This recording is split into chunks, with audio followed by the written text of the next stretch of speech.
Hello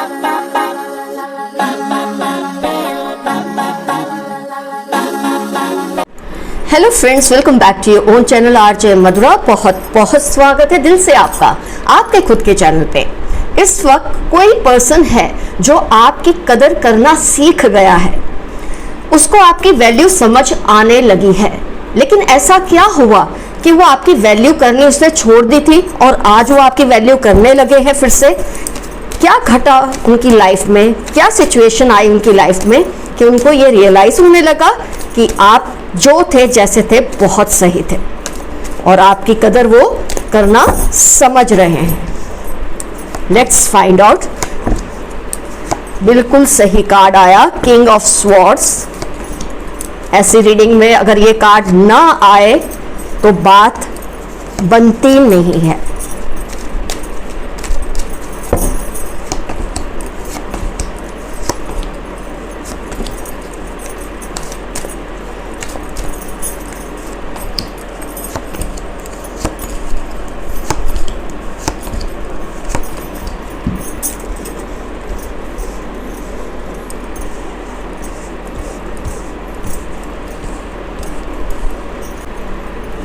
so friends, एक कहावत है कि चापलूसों की जमात में अगर कोई सीधा खड़ा हो ना, उस पर भी अकड़ने की तोहमत लग जाती है। तो आपके साथ कुछ ऐसा ही हुआ है।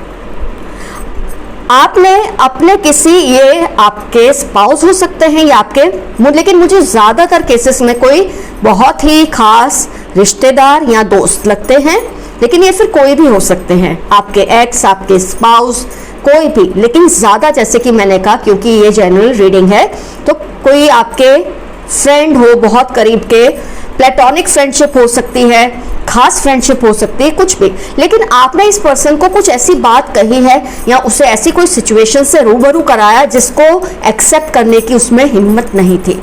वो नहीं चाहते थे कि आप उन्हें वो सच्चाई दिखाए जो वो देखना नहीं चाहते थे, लेकिन आप चापलूस नहीं थे, तो आपने उनको वो सिचुएशन दिखाई या उनके बारे में कोई सच्चाई ऐसी बताई कि वो फड़फड़ा गए, गुस्से में आ गए। और उन्होंने क्या सोचा इसके बाद, जाने दो इस दोस्त को या इस पर्सन को या इस पार्टनर को, जो भी आपका रिलेशन है उससे। इस पर्सन ने सोचा बहुत ऑप्शंस है मेरे पास, मैं इसको क्यों पकड़ के रखूं, जाने दो। बहुत ज़्यादा अपने आप को ही समझते हैं, इसके होश ठिकाने लगेंगे। कुछ ऐसी अकड़ से ये आपसे दूर हुए और इन्होंने अपने आसपास चापलूसों की एक भीड़ जमा कर ली जो उनको यही फील कराते थे कि वो बिल्कुल सही है, उनसे जो होता है वो सब सच होता है, सही होता है, गलती तो उनसे कभी होती ही नहीं। ऐसी चापलूसों की भीड़ ने उनको इतना सिर पे उठा लिया कि उनसे गलती पर गलती होने लगी, इतनी ज़्यादा कि आज वो पछता रहे हैं। रातों को उठ के वो आपको याद करते हैं कि ये एक पर्सन बहुत सही था मेरे सामने, मेरे आसपास, जो मुझे मेरी सच्चाई को दिखाने में शर्म नहीं करते थे। और आप बिल्कुल सही पर्सन थे, आपने उनकी चापलूसी नहीं की, उनको उनकी हकीकत या सच्चाई से रूबरू कराया, जिसकी वजह से वो आपसे दूर हुए। आप दोनों में काफ़ी फाइट भी हुई होगी दूर होने से पहले, और तब उन्होंने आपको इतना भला या बुरा कहा होगा कि तुम्हें पता चल जाएगा कि उनके बिना तुम्हारी क्या हालत होगी। लेकिन हुआ बिल्कुल उल्टा।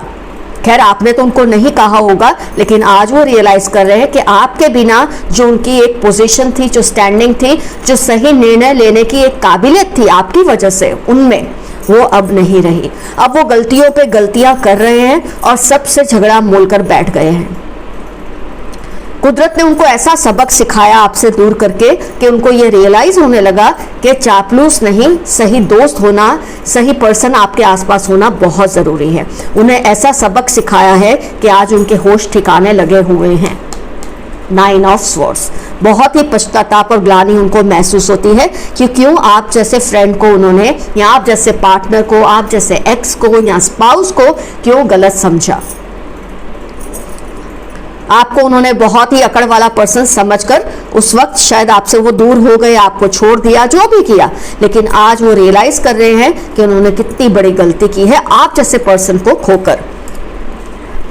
इस वक्त वो जबरदस्त कंफ्यूजन में है, बहुत ज़्यादा सोच रहे हैं। मतलब कई बार हो सकता है वो अपना मोबाइल उठा लेते हैं, आपको मैसेज लिख भी देते हैं या फिर डिलीट कर देते हैं, फ़ोन उठाते हैं, कॉल लगाते हैं और फिर डिस्कनेक्ट कर देते हैं इस डर से कि कहीं आप खुश ना हो जाए कि देखो इनको कैसा सबक मिला। ये आपको शायद बताना भी चाहते हैं कि इनके साथ आपकी एब्सेंस में, आपके साथ के बिना जो उनका वक्त कटा उसमें उन्होंने क्या क्या प्रॉब्लम्स फेस की है, वो सब वो आपसे शेयर करना चाहते हैं। They want to talk it out to you. Page of cups, ace of pentacles, ace of cups. They want to talk to you so much. कितना कुछ आपके साथ वो शेयर करने के लिए तत्पर हैं इस वक्त, लेकिन उनकी ईगो आड़े आ रही है। कंफ्यूजन होती तभी है जब इंसान का अहंकार बीच में आता है।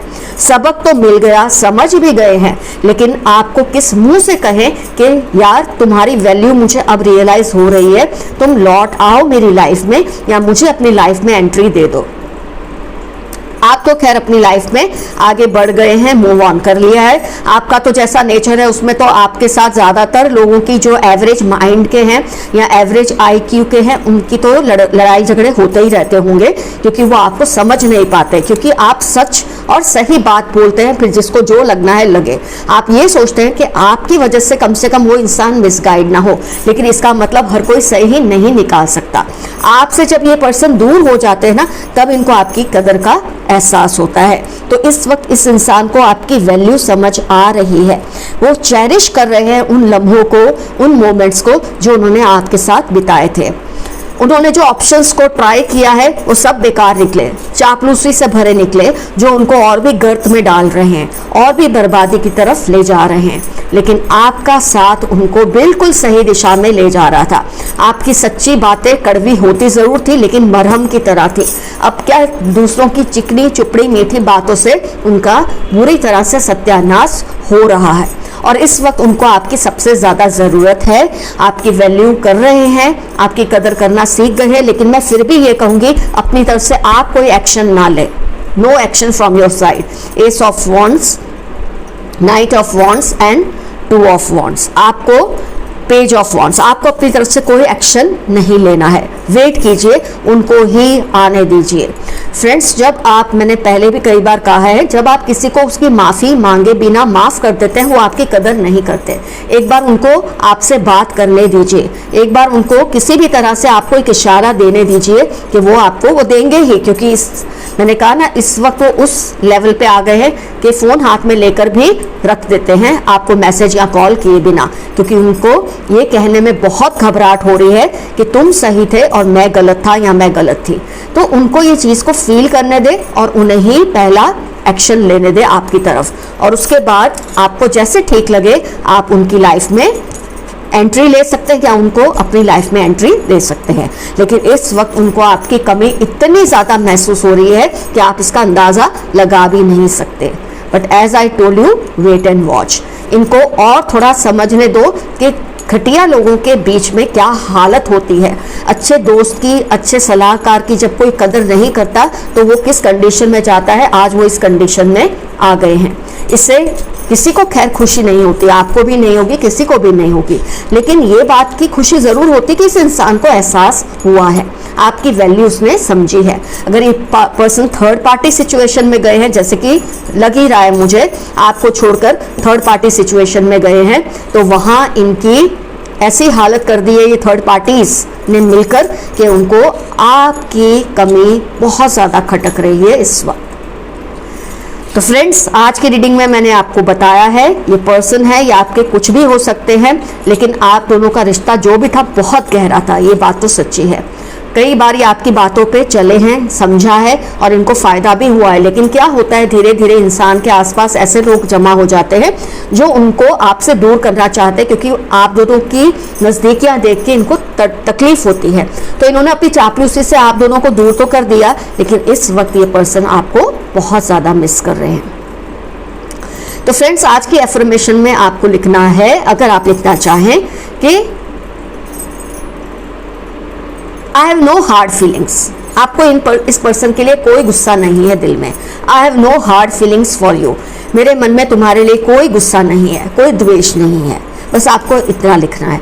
कुछ ना समझ आए तो आई क्लेम दिस रीडिंग या यस। इससे क्या होगा, ये पर्सन जो देरी कर रहे हैं ना आपकी तरफ आने में, वो देरी जल्दी में बदल जाएगी, ये ज़्यादा डिले नहीं होगा। अपना ख्याल रखिए फ्रेंड्स। रिश्ते बहुत मुश्किल से बनते हैं, लेकिन उनको निभाना उससे भी ज़्यादा मुश्किल होता है। आपने अपनी तरफ से तो सब कुछ सही किया, लेकिन ये पर्सन थोड़ा मिसगाइड हो गए हैं, लेकिन आज वो रियलाइज़ कर रहे हैं आपकी क्या वैल्यू है उनकी लाइफ में। आप जैसे हैं वैसे ही बने रहना। Love you all, see you soon, your friend Madhura. Bye bye.